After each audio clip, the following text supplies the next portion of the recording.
श्री स्वामी समर्थ. स्वामींच्या पादुका घेऊन लाल भारती राजूरला परत गेले. मंगळवेढ्याच्या वाटेवर स्वामी औदुंबराखाली ध्यानस्थ बसले होते.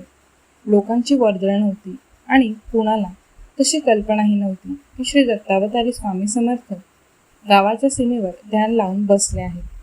रात्रीची वेळ होती. त्या निर्जन वाटेवरून एक शेतकरी आपले 2 बैल घेऊन गावाच्या दिशेने भजने म्हणत चालला होता. वाट त्याच्या पायाखालची होती. हातात कंदील होता. पावलांपुरता प्रकाश होता. इतक्यात त्याला दूरवर तेजस्वी प्रकाश दिसला. शेतकऱ्याला आश्चर्य वाटले. प्रकाशाच्या दिशेने तो आता झपझप चालू लागला. तो जवळ आला तेव्हा त्याच्या लक्षात आले की कोणी योगी पुरुष ह्या औदुंबराखाली ध्यान लावून बसला आहे. त्याच्या शरीरातून तेज फाकते आहे आणि तो प्रकाश आपण आता प्रत्यक्ष अनुभवतो आहोत. शेतकऱ्याने बैलांना एका झाडाखाली उभे केले आणि त्याने स्वामींना साष्टांग नमस्कार घातला.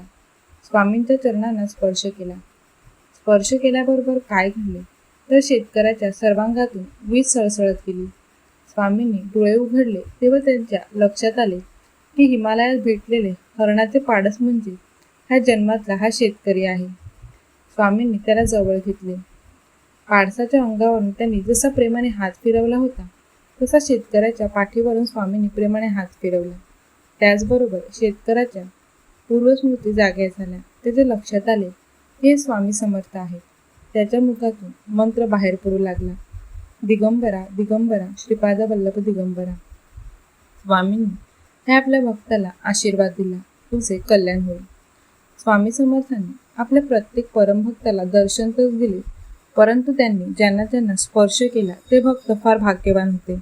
कारण स्वामींचा स्पर्श झाला की असाध्य रोग झालेल्या भक्ताचे असह्य दुःख नष्ट होत.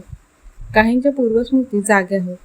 काही भक्तांचे 18 विश्व दारिद्र्य संपुष्टातच येईल. काहींना तर तात्काळ मोक्ष मिळेल. भजने म्हणत मंगळवेढ्याकडे आल्या घरी निघालेला शेतकरी खरे तर श्री दत्तभक्त होता. त्याला स्वामी समर्थांची कीर्ती ऐकून माहीत होती, परंतु ध्यानीमनी नसताना त्याला स्वामींचे अचानक दर्शन झाले. आपण पूर्वजन्मी हरणाचे पाडस होतो आणि स्वामींनी आपल्याला जवळ घेऊन अभय दिले होते हे त्याला आठवले. त्याच नादात तो घरी आला. सभोवती काळोख होता, परंतु स्वामींच्या दर्शनाने त्याचे आयुष्य कायमसाठी उधळून निघाले होते.